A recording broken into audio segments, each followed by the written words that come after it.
appreciate the fact that fast food employees are rude. I like it. At least it's from the heart. Because people too nice now. You go out to these stores, everybody, hey, how you doing? Are you good? Thank you for choosing us. You think them people want to be your friend or they'll get fired for not speaking? Which one you think it is? Because 10, 15 years ago, nobody spoke to you when you went in the store. Now, all of a sudden, everybody want to kick it with your ass? No. That's a corporate mandate, and I'd rather you not do it. I get in the grocery store, it's just too many questions at the register. Just ring up the shit that's on the belt. We ain't gotta be friends. I'm here, I'm spending money. You won. What else do you want? Yeah, I tell you what throw me off, though. I be watching them civil rights movies, man. What throw me off, I watch a civil rights movie and be like, oh, damn, that was a good-ass movie. And then 2 weeks later, you find out the main black dude in the movie is British. You be like, ah, shit.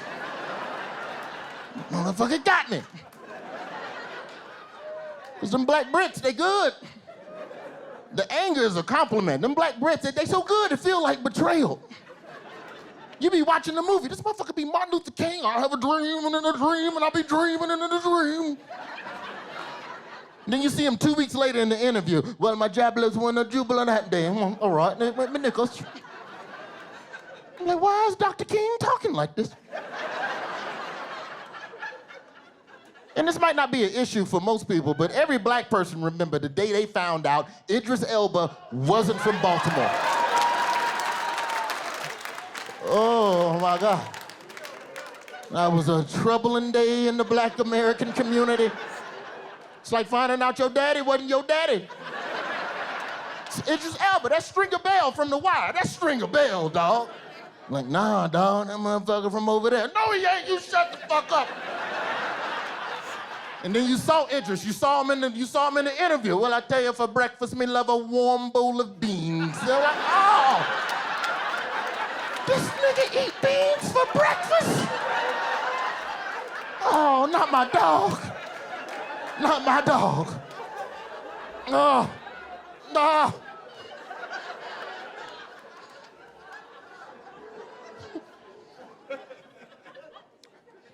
I think part of the rift between black Americans and black Brits, it just boils down to we don't know enough about foreign black people's struggle.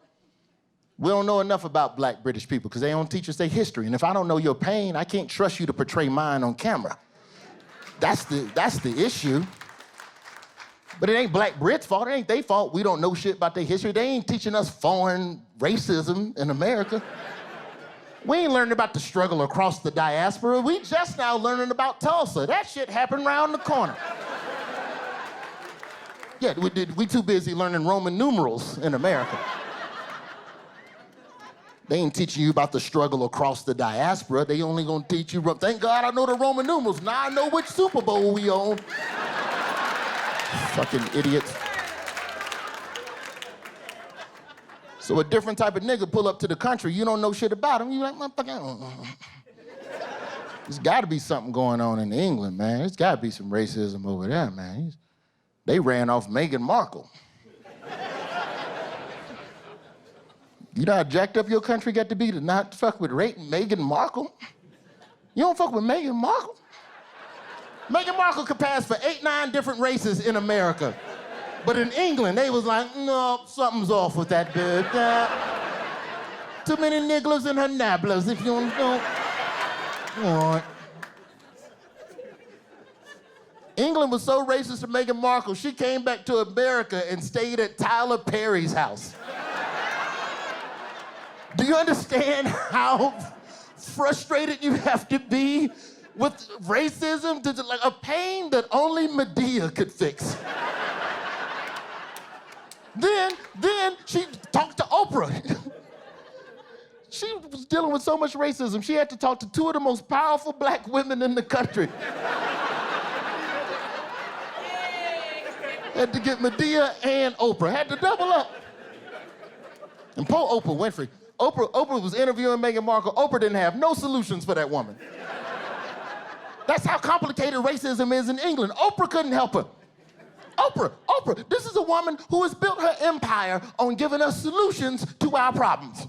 That's all Oprah's done. The news, she had the talk show, she had the damn magazine, she's got a TV network. It's all promoting positive imagery to make you a better you. Meghan Markle sat down in that backyard with Oprah for 2 hours. All she did was make faces. Couldn't help Meghan. Meghan Markle poured her heart out to Oprah. Oprah was just sitting there like,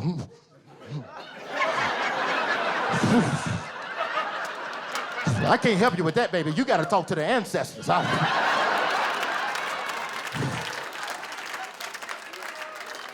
Gail, let's go. I can't help her. We got to go, Gail. If you want more people to stand for the anthem, change the song. That's half the problem right there. It's just the lyrics to the anthem. We can stand to any song. Patriotism is a feeling. Let's not forget that. Patriotism ain't no one song. For as long as we stand and agree that people died for us to kick it, we can do that to any song. You can do that to Bruno Mars. What's more American than Bruno Mars? They say America is a melting pot. Well, damn it, I want to stand to Bruno Mars. He literally looks like every race at the same time. What's better than that? What's more American than us standing with a Hawaiian, Mexican, white, lesbian, Jewish man to honor the troops? Ladies and gentlemen, we ask that you please rise as we sing our national anthem, 24 Karat Magic. Remove your hats and put your pinky rings to the moon at this time. You mad about the damn anthem. Man, please, let's be real about the anthem. First and foremost, the beat is whack. It don't go hard. You love America, but you ain't downloaded the national anthem to your phone. If you was at the club and the DJ started playing the national anthem, you'd be like, what the fuck is wrong with this DJ? You ain't at the DJ booth. Hey man, play some of that patriotism shit. That's what I like. That's the jam. I understand it's supposed to honor the country, but here's the thing people forget about the national anthem. It ain't even an original song. It ain't original. It's based off a British song. It's the exact same as a British song. And that's what you want people to stand for. First of all, imagine that. Imagine whooping another country ass, getting your freedom, and then to celebrate your freedom, you write a freedom song based on a song of the country ass you just whooped. That don't even make no sense. Now you run around telling stolen people in a stolen land that they should stand for a stolen song? Come on, bruh. That ain't how the game go.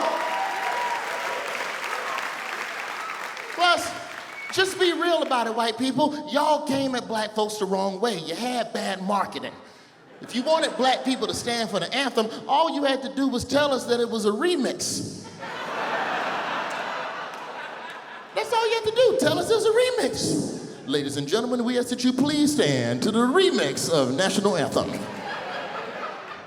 Featuring Puff Daddy and the Family and Francis Scott Key. Either that or made a dance to it. Hand over your heart, hand over your heart. Everybody salute the flag, like that.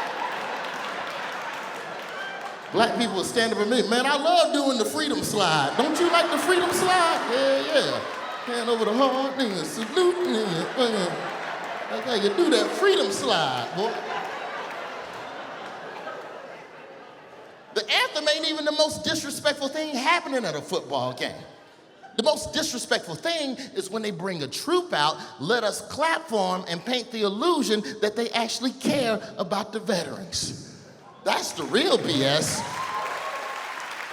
Every game they do that, right? They bring a troop out, let us clap for them, but they don't want to talk about the issues affecting the troop. They bring them out. Ladies and gentlemen, we'd like to turn your attention to the field as we welcome home Lieutenant Colonel Commander 5th General Submarine Driver. He's braver than your bitch ass. Clap for this hero. And we clap as we should. But you ever notice, whenever they bring a veteran out at a football game, you ever notice we give them a round of applause? They give them good seats. The one thing they never give them is the microphone. You can't do that. Just once, I'd love to see a vet just snatch the mic from the PA announcer. Ladies and gentlemen, this brave hero, can we talk about the VA and the homeless? Get your ass over there. Now please rise and put your pinky rings to the moon as we sing Bruno Mars. We're all Americans, just different Americas. Black folks, we also gotta try. I ain't saying we're gonna do it, but we gotta try sometimes to get the benefit of the doubt sometimes. Everything ain't racism. About 2%, it's about 2% that ain't racism. You gotta recognize that 2% when you see it. I was at McDonald's, this dude was cussing everybody out. Swore it was racism. I walked in this fast food spot, this dude cussing everybody out. This is the thing, like, fast food spots already do shady stuff, so I'm not saying they don't deserve to be cussed out. They do, they deserve a good cussing every now and then. Because the thing they do now, some of these fast food spots, they love to charge you for sauce when you get nuggets. You know, you want an extra sauce with your nuggets, it's gonna be, oh, you want another sauce, brother, it's gonna be 25 cents. How you charging for sauce, bro? I want 2 sauces. Well, I need a quarter. You ever meet the guardian of the sauce? This dude is serious. He got a different color shirt from everybody else at work, so now he arrogant. Well, you know, brother, I'm supervisor now, I sure know. You know, if it was up to me, I would give you another sauce. It is up to you. It's on your side of the counter.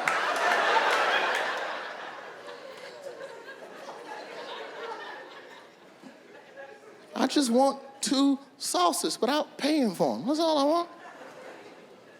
But I walked in this spot, man, this dude was cussing out the whole store. Swore it was racism. And I'm not saying that racism wasn't one of the causes for him getting bad service. I'm just saying he jumped to that conclusion a little fast. He didn't go through the progressions. He ordered a 6-piece nugget. It was 5 nuggets in the box. And I didn't even know what was going on. I'm texting. As soon as I walk in the door, I'm texting. I hear this dude over in the cut. I hear this dude go, "I'd kill everybody in this bitch."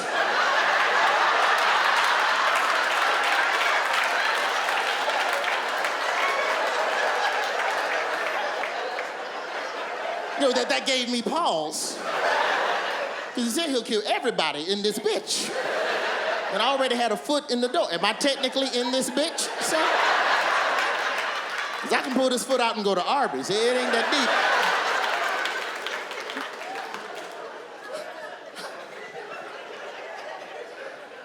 Swore it was racism, man.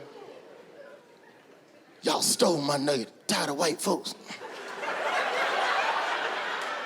White folks don't want us to have shit. Stole my nugget. Then he gonna turn to me. You see this shit, brother? You see the government? It's our nuggets today. It's our children's nuggets tomorrow. And I'm trying to reason with the dude. I'm like, you sure they stole the nugget? They stole it. That's what you gonna roll with, out the gate, just off the top, stole it.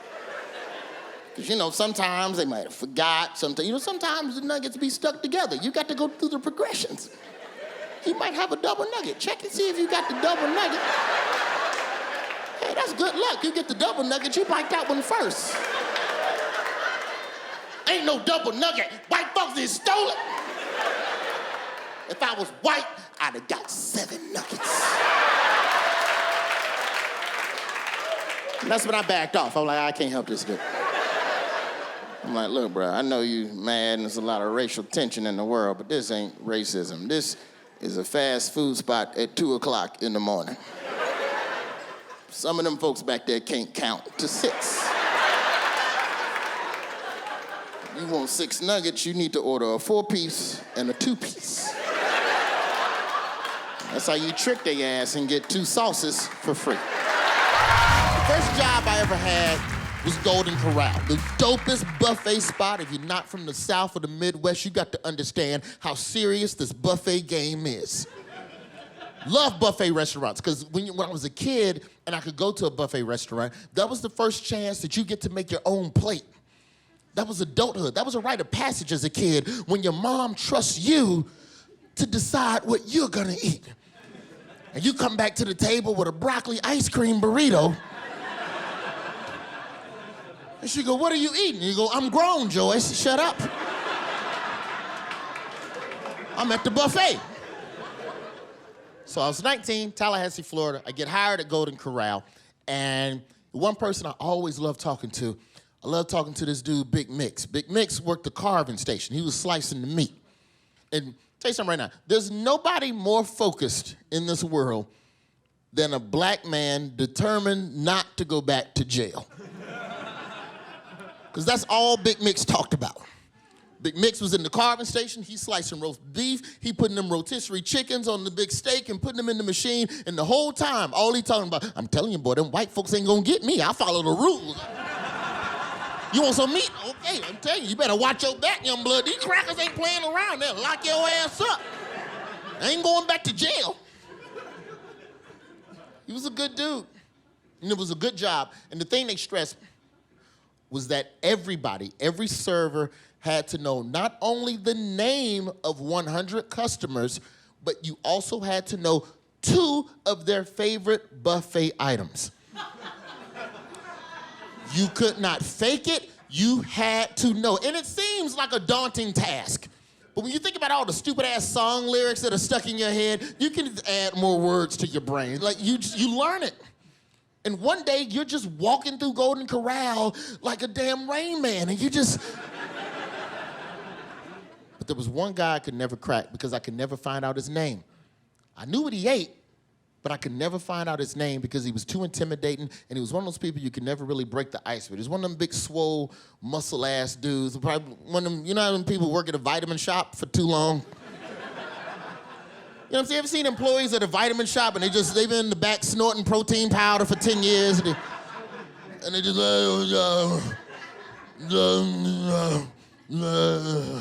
But I know what he ate though. 2 whole rotisserie chickens, a pitcher of water, a slice of carrot cake. Sure as shit, 3 days a week for 2.5 years. I served this man, never once learned his name. And it's weird because even though I never knew his name, I felt like I knew this man. I felt like there was a connection. And you know, there's something to being silently connected with a person, even without words, because you know what they're about. And that was something that I took for granted, you know. You get older and you forget about the importance of just being nice to people, man. And I look back at that time at Golden Corral with a lot of fondness because it was at a crossroad in my life where exactly the people I needed in my world were there. And I wish I'd have taken some of that advice. I wish I had listened to Big Mix. That's the one person whose advice I didn't take, because I did get arrested. I stole some jeans from a department store because I wanted to look fresh for homecoming. And I don't know how to describe the Leon County Jail in Tallahassee to you, but like you're sitting in a holding area waiting to be processed, fingerprints and medical, and they give you a jail uniform. And I'm seeing inmates before me get processed, and they're going into a door that leads into the main jail area. And I hear the door open, they walk through, the door closes, and then I just hear screaming. Just loud, shrill, just, ah! And I'm like, what the is happening behind that door? Because I know my turn is coming eventually. So I get processed, I get my little jail uniform, I got my little sandals and my little towel and whatever, and I'm walking, and the door opens for me. And I step through the door, and I just hear this dude go, "Hey! Hey!" So I stop, because I assume he's talking to me, and I turn, and in cell 20, there's a guy with his face pressed up against the glass. And he's just like this drool coming off the glass. Hi! Hi! You the one been f***ing my mama? This is his icebreaker. This is how he starts the conversation. You the one been f***ing my mama? And you can't ignore it, because if you ignore it, that's the ultimate bitch move. So now I gotta man up. I'm trying to just get my chest together, and I'm all of 19, 20 years old. I'm scrawny. I yell across the rec. I go, I do not know her, sir. I do not know her. And he bangs on the wall of his cell. Smitty! Smitty! And I hear a dude up in like 25. He goes, what up? Smitty! Come to your window, Smitty! Look at this! I'm looking at him. Ain't he the one that's been my mama? And I hear Smitty go, nah, he cool. He used to hook up the chicken at Golden Corral. And I looked up there, 2 chickens, a pitcher of water, and a carrot cake. We just out here trying to live, man. That's all we're trying to do. Anything to feel good. That's what we after now. But whatever you got to do to feel good, do that shit. Like, at this point, life is basically a crab leg, and we're just all trying to work that bitch and trying to find that one little nugget of feel good inside that. Oh, no. Oh, I found a little feel good today. I found just a little bit. Smallest things will send you to the moon. You post a picture of yourself online, somebody like it, you're like, ooh. What's so wild, we're so addicted to that our own face ain't even enough. We've lost confidence in our own face. Won't put a picture of yourself online without putting a filter. You gotta have a filter. Swipe. So, okay, that's the one I'm gonna post. That's the one. You gotta have dog ears on your head. Why, don't run from the truth. Don't be putting no filters on your pictures. Accept the truth. Your mama's a 9, your daddy's a 2. It is what it is. Stop putting filters on yourself. They got one app. This shit is wild. They got an app where all it do is show you what you look like when you 80. That's it. That's all it is. It don't do nothing else. You take a picture of yourself now as a young person, and you put it in your phone, and we don't do 80. That's it. Have we lost that much hope that we need a sneak preview of old age? Like, who is it? A sneak preview of when you're 80? Who is this app for? Like, well, other than black men, because we might not make it there, but... You never know. Anything, man. Women getting plastic surgery to feel good. Yeah, Brazilian butt lifts. That's what they doing, fellas. Brazilian butt lifts, that's what the women are doing. They're going down to South America. Do you know what the Brazilian butt lift is? They go down there and they slice your booty cheek open. They slice your booty open and they take some of your belly and they put it in your ass and they stitch you up and they put you on a Spirit Airlines flight back to the States. That's what they doing, which is fine. I'm not hating on plastic surgery. If that's your crab leg, work it out. Do what you do. My problem is that women, y'all will get the new ass and then you get on the internet and talk shit to men. Why are you attacking my self-esteem? You got a belly booty, congratulations. Go enjoy your belly booty. But that's not what they do. The women get the new ass and then you be bent over on Instagram. Look at all this ass. Do you have enough dick for this? No, ma'am, I don't. I don't have enough. I cannot reach it from this angle, man. You put a foot of meat in front of your I cannot get to it from this way. You can't move the goalpost then turn around and talk shit. Hey, turn around, we gotta do it front ways. This is the only way. White people doing what they can to feel good now. I see what you're doing out there, white folks. White allies. That's what we got now, black people. White allies. And you gotta call them that, they like that.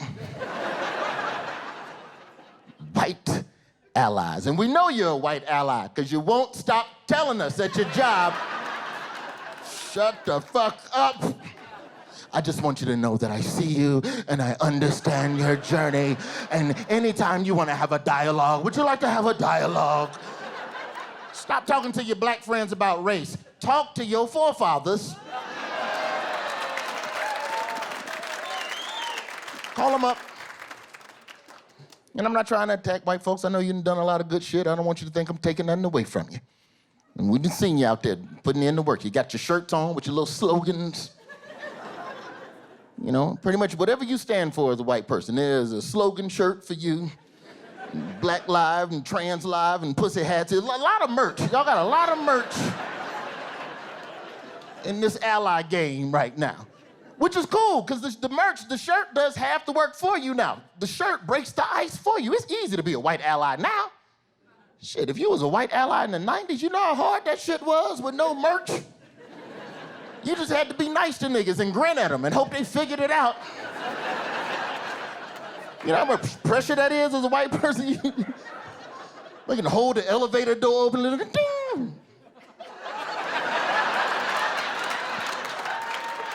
Did you see what I did?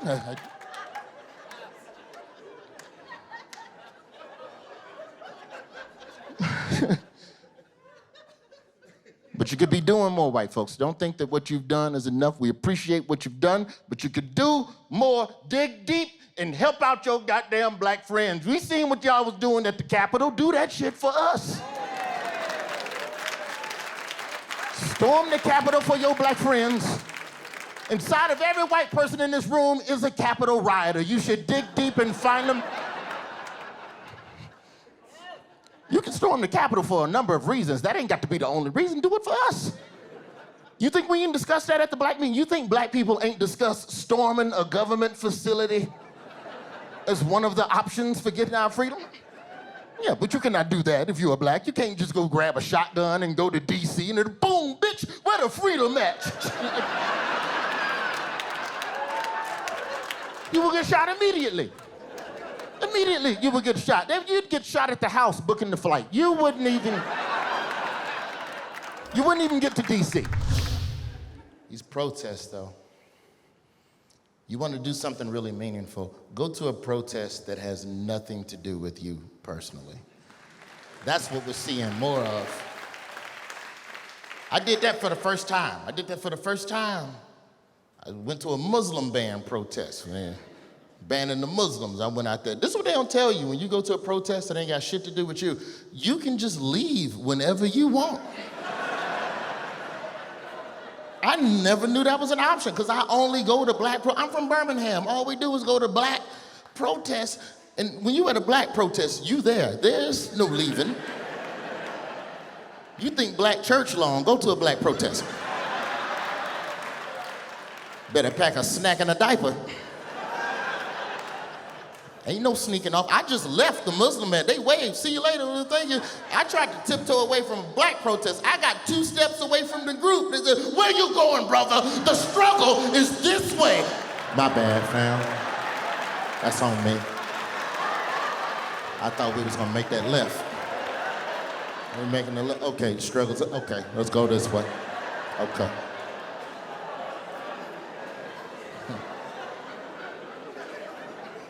You gotta respect anybody that's at somebody else's protest. You see a lot of that with black folks, man. Black women, man. Black women just be supporting folks, bro. It's amazing. Tell you right now, you see a black woman at your march, give them a hug and $20 and cover their Uber ride home. Uber Black. Because black people will be perfectly justified in not showing up to anybody else's march. We ain't got to show up to your shit. If you'd have listened to us, you wouldn't even be marching, because it happened to us first. Half the stuff you marching about happened to black people first. We was trying to tell you. You see a black person at a march that doesn't have anything to do with them, that is a gracious, giving soul. Because black people will be perfectly justified in only tending to issues affecting the black community. We could fill our calendar just walking for black issues, from crime to poverty to unemployment to home loans. Like, we ain't got the time, man, to be helping everybody. So when people make the time, that's a blessing. Why do you think black superheroes only save black people?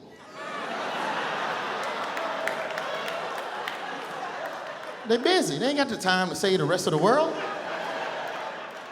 That's a luxury that only white superheroes have. My neighborhood's great. What else is going on out here in the world? Black superheroes gotta focus on their block. I watched Luke Cage. Luke Cage is my show. Love Luke Cage. Luke Cage, if you don't know nothing about comic books or superheroes, Luke Cage is this TV show about an indestructible black man. The brother is bulletproof, super strength. He'll throw a truck at you like a football. You would think with his resume, he would be somewhere with Iron Man trying to save the universe. This motherfucker never leaves Harlem. He ain't got the time. Whole TV show, 8 blocks. That's all it is. Luke Cage ain't got time to be saving everybody. He ain't even got time to go to Hell's Kitchen to help Daredevil. That's how busy Luke Cage is. Can't even take the one line. Luke Cage don't care about the rest of the world. Luke Cage is like, look, until Thanos come by the Apollo Theater, that ain't none of my business. Sweet Christmas. You gotta respect a white person working at a Black History Museum. You gotta respect that. That was a choice. He white, he could work anywhere. He chose a Black History Museum. You know that job interview was a son of a bitch. How many extra questions did he have to answer? Because you black and old, it ain't shit to work at a Civil Rights Museum. You just walk in. That's me on the picture.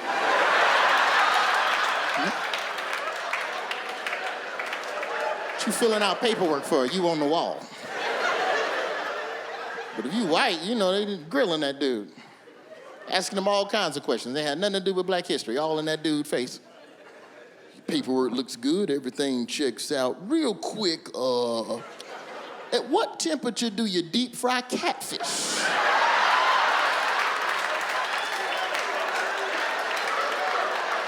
Mm-hmm. 350, that's what, okay, that's what.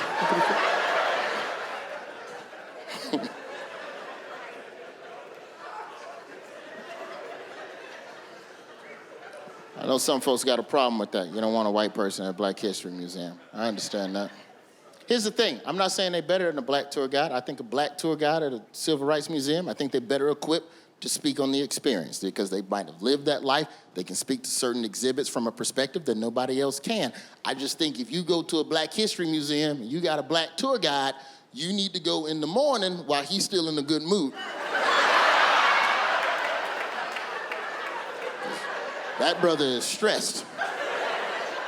You can't walk around slavery all day for 8 hours and not cuss at somebody. Somebody getting cussed. You gotta catch him at 9 a.m. He just finished at McGriddle. How y'all doing? My name is Charles. It's my pleasure to take you on this journey. Look at these exhibits right here. Black history is American history. Come look at the exhibits.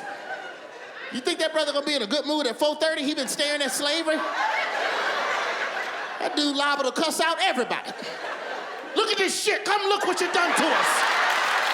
Come look what you done to us. Look what you, get your ass out my museum, mother. You go to the gift shop, it's just people crying. That's horrible. That's scary. Dope boys in Birmingham were nice to me, man. They fucking hated the lady that lived between us. This lady, Miss Turner. Miss Turner was this sweet old white lady. She was like 70 years old, and she had lived in West End long before black people and the crack epidemic and everything. So she was on the people that just wasn't gonna go. And the dudes in the crack house used to break in Miss Turner's house once a month and just whoop her ass. 70-year-old lady, they'd whoop her ass because she would call noise complaints on them for smoking crack too loud. That That was her only complaint. Like, you would think if you run a crack house, you would have the decency to appreciate that just she wants you to do it quietly. That's all. Just, hey, listen, when you're old and fucking sucking dick in the backyard for crack, would you mind just doing it quietly? And it was the only time I knew that these drug dealers were bad people, that they had something evil inside of them, even if they never showed it to me. Even in college, I had good relationships with fucking drug dealers. Even when I started doing comedy, great relationship with drug dealers. Amazing relationship with drug dealers until Dothan, Alabama, 2002. There's something that drug dealers do that you all need to know. It's actually pretty ingenious. So, like, imagine like if you're a drug dealer and the police bust you and they take your money and they take your product. Now you have no way to restart your business. So what drug dealers down south would do is promote a comedy show, pre-sale tickets, take the pre-sale money, buy a brick of cocaine, flip the brick, and take the profits and pay the talent, hold the comedy show, boom, you right back in the dope game, no problems. It's brilliant. It's a flawless business model to reset your business if you can sell the fucking cocaine before the show. We get to Dothan, Alabama, me and 4 of the comedians, and we get to this gig, and we already know something's up because the dope dealer is talking with his hands too much. Hey, man, how y'all doing? Y'all good? All right, hey, look. All right, look, check. All right, look, Pete. Hey, look, man. Come inside, man. All right, look, we got to holler. Let me holler at you, man. Let me holler at you. And he explains to us the situation. Hey, bro, look, hey, we supposed to pay you niggas, all right? All right, look. We supposed to pay y'all, but we can't pay y'all because we ain't flipped the brick, you feel me? Because we copped a brick. We took that money from the pre-sale. We bought a brick. Nick's supposed to come down from goddamn Atlanta. Motherfucker ain't came down to buy the brick yet from Atlanta. So all we got is a brick. So check this shit out. Check this shit. All right, look, we need y'all to do the show. All right? Do the show. We ain't got no money. We can't get no refunds to the people out there. And we ain't got no money to pay y'all. So this is what we gonna do. All right, look, if you wanna do the show, and then I'm gonna shoot you the bread in Western Union. All right? Do the show right now, and then I'm gonna shoot you the bread, Western Union, or if you want, go on out back, holler at Oak. Oak will pinch you a little bit off the brick. You can flip that shit, make twice what you was gonna make tonight.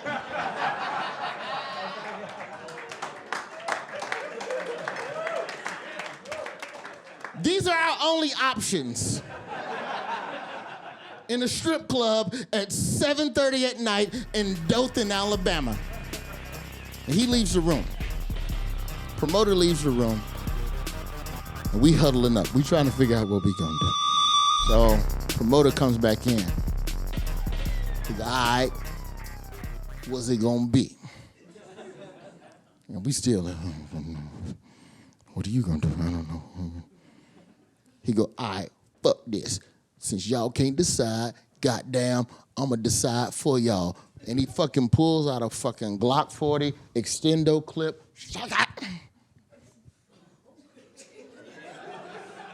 Ain't nobody leaving this room till you go on stage and do them goddamn jokes. After you do them jokes, I'm gonna get your motherfucking government name and I'm gonna send you a motherfucking Western Union and pay you what the fuck you supposed to get. Oh, hold the motherfucking heat, nigga. I'm finna open the show. The promoter leaves to start the comedy show. And this fucking goon, Oak is just fucking standing there with a fucking Glock 40 extendo clip, just fucking, yeah, nigga. Y'all stay right here. Don't nobody leave this bitch until you tell them jokes. And I'm an opening act. I'm only supposed to make $150. I'm going up second, so I think fast. And I text this chick. I said, hey, call me back in 90 seconds. She said, cool. And I go on my phone under contacts, and I change her name to Mama.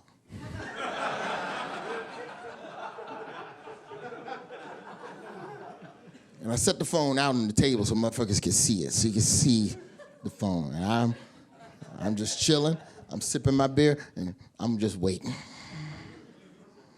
Phone started ringing. Motherfucking Oak got the 40 Glock here.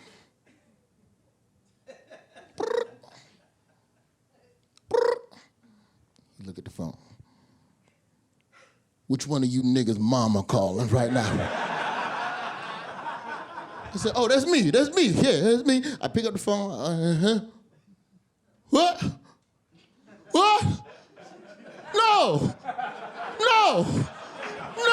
And I ran out the fucking green room. I ran.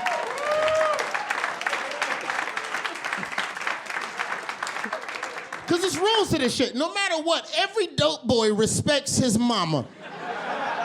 So you're not gonna let me not talk to my mama. I ran out that green room to my fucking 2000 Ford Focus, started the engine, and gone back to Birmingham. Fuck that, I'm not doing the show. 3-hour drive from Dothan back to Birmingham. I'm getting a phone call every 15 minutes. And I keep sending it to voicemail. I'm not gonna answer. I don't wanna know who it is. I know what it's about. I don't wanna answer. I get home that night, I check my voicemail. I got 15 voicemails. Message 1. Received at 7:52 p.m. Beep. Hey, nigga, where you at, man? About your turn. It's your turn, man. About your turn to get up on the stage. Just trying to see where you at. Just hit me back, man. My baby was good.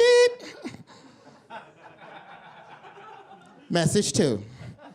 Received at 8:02 p.m.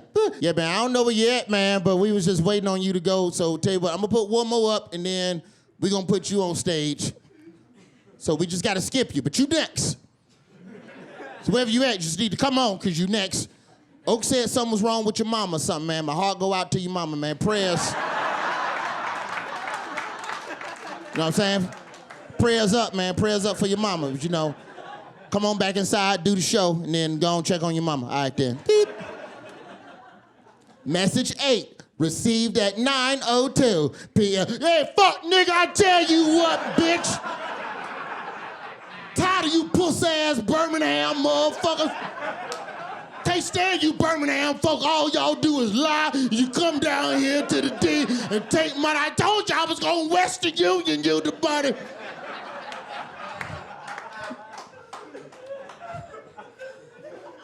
Message 11.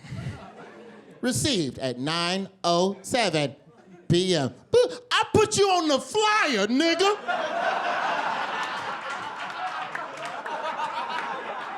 I put you on the flyer. So 2 days go by, and I'm on the radio. I was a co-host of a morning show in Birmingham. So I get on the air, and I tell the story of everything that you've heard just now. What I forgot was at the time, 95.7 Jams in Birmingham had boosted their transmitter signal to reach further into rural Alabama. So you could hear the 95.7 Jams morning show in Dothan. We get a call. 95.7, who's this? I'll drive up to Birmingham and beat your ass, motherfucker. I put you on the flyer, nigga, and now you talking shit. Don't fuck with my reputation. We did a good-ass show. Them folks had a good-ass time, and RJL Entertainment will rise above you motherfuckers. And right before he hangs up the phone, I hear a lady in the background go, "Thank you for using Western Union." You know, one white ally that goes unsung, in my opinion, is evil white actors in civil rights movies. These are unsung heroes of the movement. Because here's the thing, if you're gonna have a black struggle movie and you're gonna tell the truth, that means you have to show some heinous shit happening. And to show heinous shit happening, that means you need white actors being motherfucking terrible on camera. You gotta have it. And I've met some of these white actors. These are good, normal-ass white boys. They got to walk on set all nice and then just turn on the racism. You know what kind of pressure they under? You got to walk on set, say nigga for 12 hours. Got to eat lunch by yourself. Nobody talks to you. Got to walk on set all chipper and shit. Hey, good morning, how you doing? Hey, guys. Hey, director, good to see you. Hey, Denzel, good to see you, too. It's what, we ready? And action. You are nigga. Is that good? Mm-hmm. We gotta go again? Oh, my God. I'm sorry, Denzel, we gotta go again. I don't want to.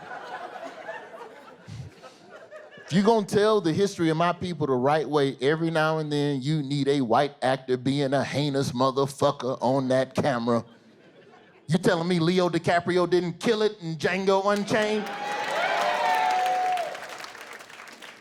Leonardo DiCaprio transformed in that movie.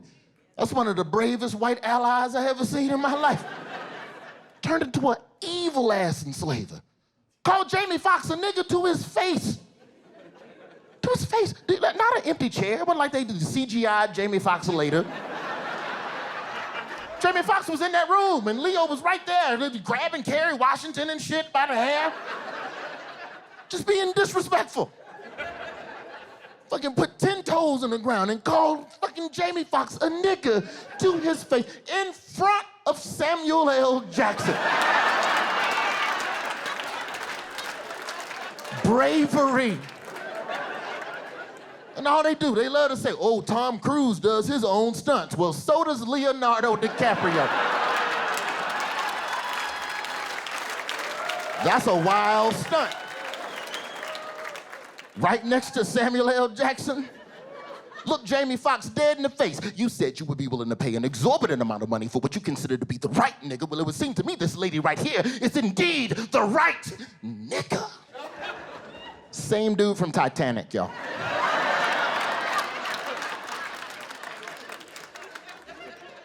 You just gotta respect that transformation.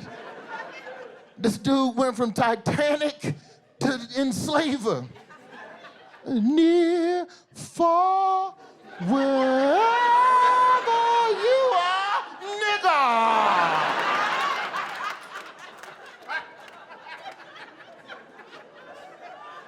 After Django, this is what a sacrifice Leonardo DiCaprio made. After Django Unchained in 2012, it was almost 10 years before he did another scene with a black co-star.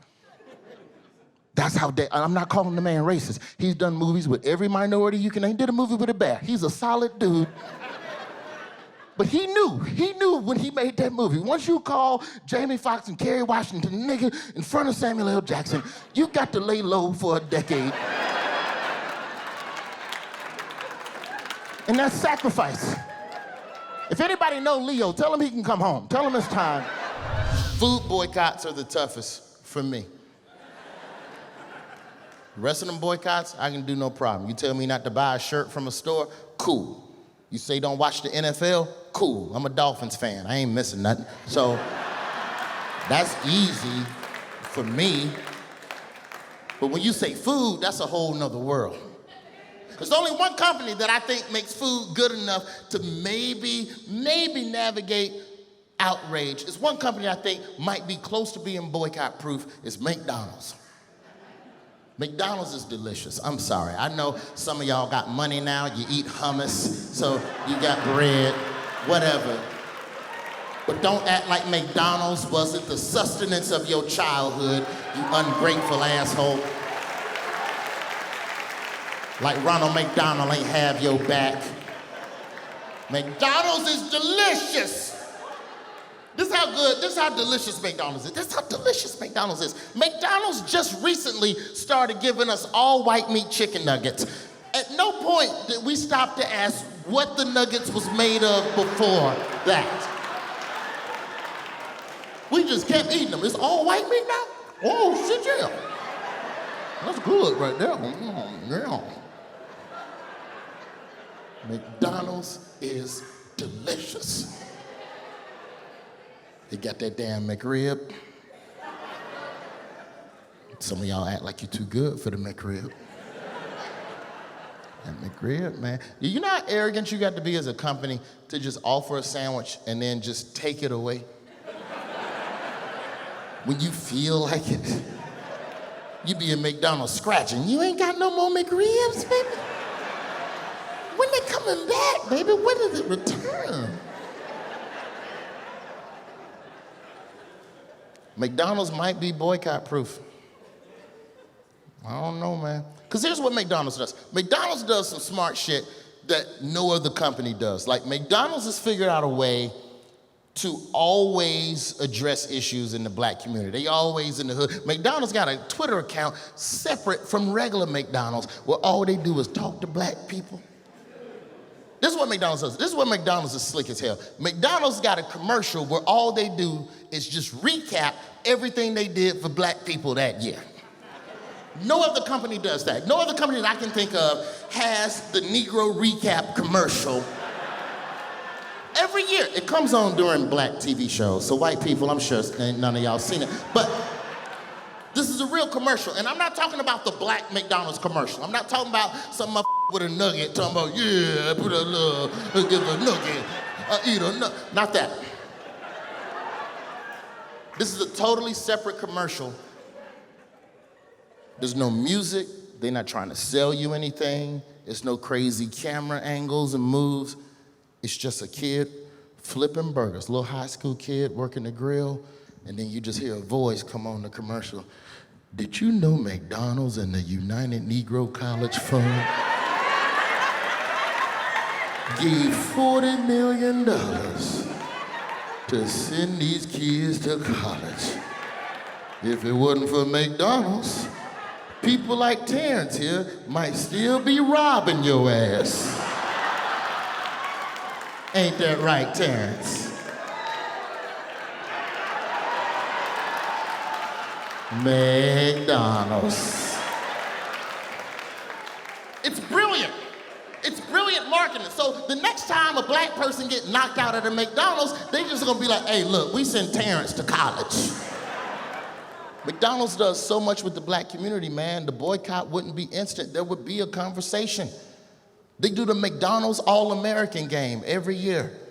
If you're not up on sports, the McDonald's All-American game every year, McDonald's takes 24 of the best high school basketball players, puts them in the same gym in front of pro scouts, college scouts, foreign scouts, giving them an opportunity to take their talents, to feed their family, and change the trajectory of their whole namesakes.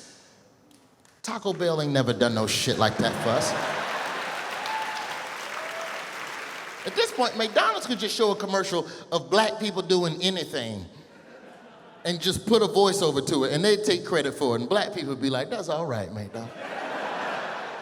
It could be anything. It could be a brother be two dudes just shooting dice in the alley. Just, did you know McDonald's gave this boy Terrence half a kilo to get back on his feet? And he took that kilo and flipped it a couple of times, and now he's got the best dope in the city. Ain't that right, Terrence? McDonald's. You know what I'm saying? Arby's ain't never done that.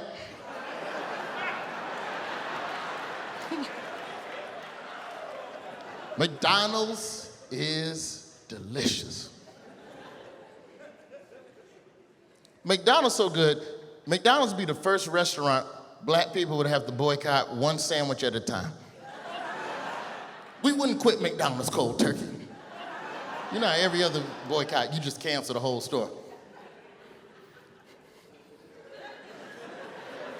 Old black lady get knocked out when them black leaders come on TV. It's been brought to our attention that McDonald's likes to punch old black people in the face. Well, until we get justice, we, the black people, will no longer be eating the McChicken, just the McChicken,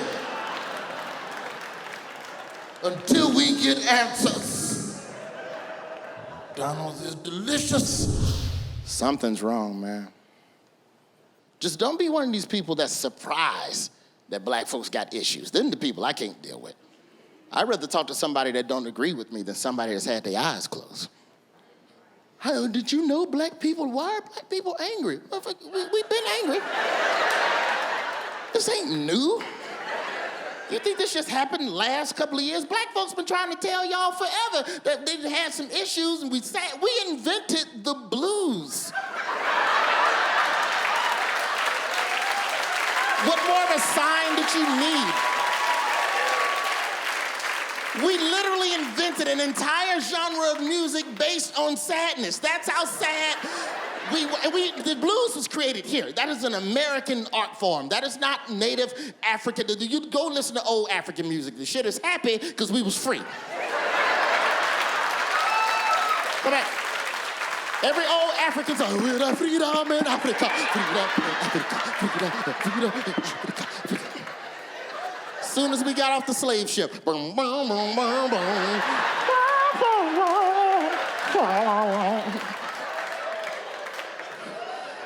We've been sad.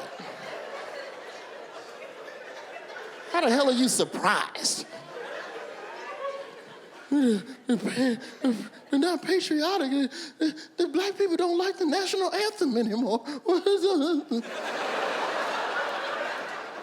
Ain't no shock to you, man. You want to know what black folks feeling? Just listen to their music. Our music tell you everything that's going on in the black psyche. It's a beautiful telegram. And nowhere in the history of black music is there a hit patriotic song. That ain't what we do. I mean, we'll cover a song, but we don't write no original patriotic song. Black artists ain't never, because we got a conflicted relationship with the country. You can't write no honest patriotic song. You got to leave that to white artists. They ain't had a good time.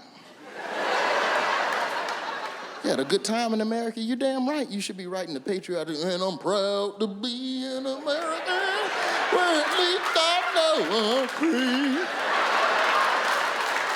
Maybe serious. You couldn't possibly expect that level of patriotism from a race of people that have so many issues. You can't.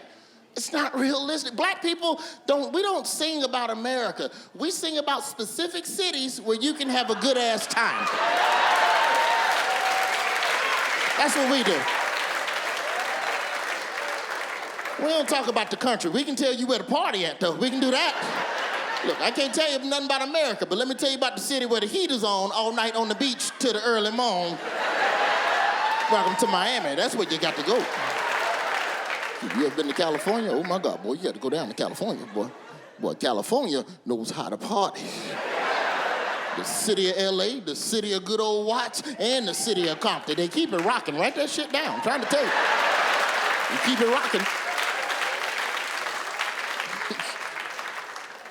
Black people don't do patriotism. Maybe Georgia on My Mind. That's the closest we probably come. Maybe that. That's a good song. It's warm. It's about the country. Ray Charles, Georgia on My Mind. Good song. But the key word in that song is on my mind. Ray Charles was just thinking about Georgia. He didn't tell you to go there. Georgia's like every other part of the South. It's got some pockets you should not be in after dark. If you'd have asked Ray Charles to be more specific on where in Georgia to go, he'd have said, go to Atlanta where the players play and they ride on them things like every day.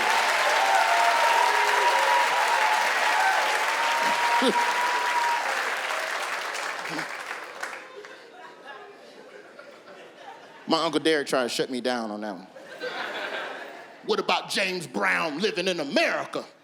That's patriotic. James Brown singing about America. It's original and he black. Living in America. It's a good song, but keep it real, man. James Brown wrote that song for Rocky IV, and as soon as he finished singing it, Apollo Creed died in the ring. It's a sad song. It's a sad song. How can you here living in America not think about Apollo Creed just falling lifeless to the Michael B. Jordan lost his daddy that day.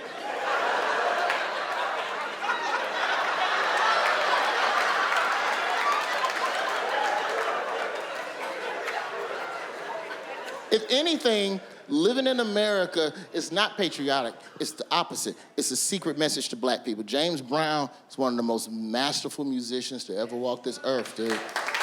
It's a brilliant song. That song ain't got nothing to do with America. That entire song, Living in America, is a secret message to black folks. All you gotta do, listen to the end of the song. Very end of Living in America, all James Brown do is just start naming cities. That's it, end of the song. Living in America, New Orleans, Detroit City, Dallas, Pittsburgh, Kansas City, Atlanta. He just naming safe places for black folks. That's it. Showtime at the Apollo. I lost a couple seasons, the last comic standing. The worst one, the worst gut ripping for me was 2003, the Star Search reboot hosted by Arsenio Hall. I auditioned for this show.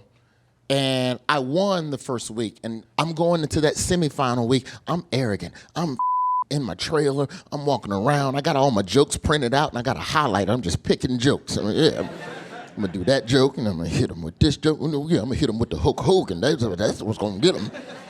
Do that Hulk Hogan. Oh yeah, brother. Yeah, hell yeah. Deck was stacked against me. Celebrity guest judges for my semifinal episode of Star Search was J Boog and Raz B from the hit group B2K.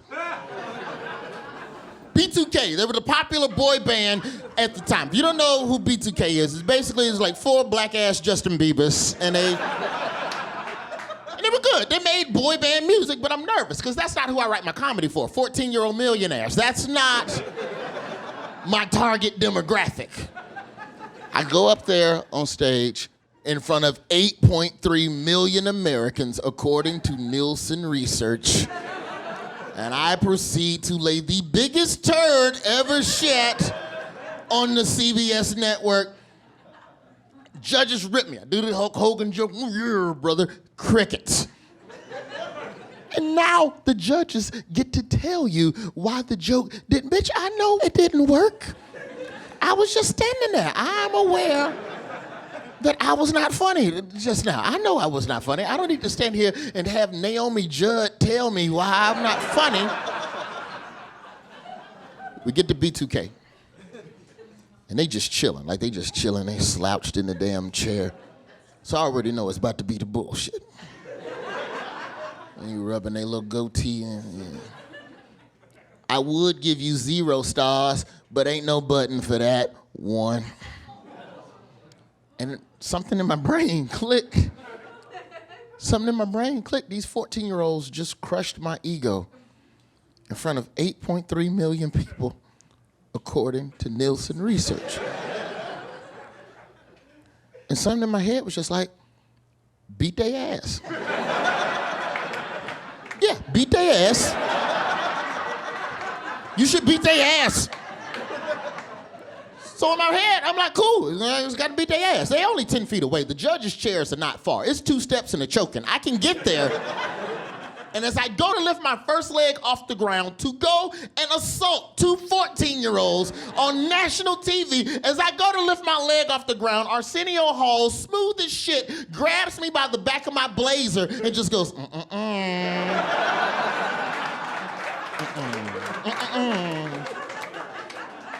Saved my whole career. Because I was on him, and he knew, because he's black. He's got the instinct. He saw the tremble, and he knew I was about to go over there and put hands on them boys. He's like, I get eliminated. We go to commercial break, and I talked to my friend John Heffron. John Heffron, great comedian from Detroit. He was also on the episode with me. He got eliminated, too. So we're both in full B2K mode. 2 grown men versus 2 14-year-olds. Like, we are furious.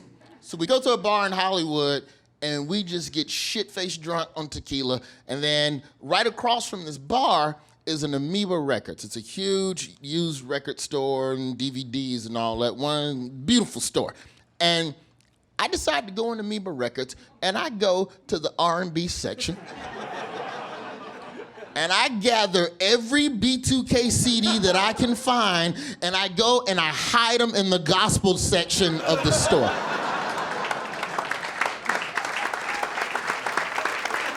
You little mother. Ain't nobody buying your shit at this store. I'm checking the computer. It says we have 48 copies. I don't know why they're not back there. And so what happened over the next 2 years was me, anytime I was in any record store in America, I would just hide B2K CDs. Like somewhere in a Circuit City or a Best Buy, there's a dude that just found 2 B2K CDs underneath the couch in the surround sound section. And it's not stealing. I didn't deface the property. I just relocated it. So it's not a crime. Those were the little petty things I did because they shitted on me on national TV in front of 8.3 million Americans according to Nielsen research. And it didn't stop there. My one-way battle with these 2 teenagers continued for years. Here's what B2K didn't know about me. B2K didn't know that I was the morning show producer of the #1 hip-hop morning show in the state of Alabama. Every morning for 4 years after I got eliminated off Star Search, I would walk into 95.7 Jams in Birmingham, Alabama, and I would pull up the music log for the morning, and anywhere there was a B2K song that showed up in our music log, I clicked and I dragged that shit to the recycle bin. You little mother...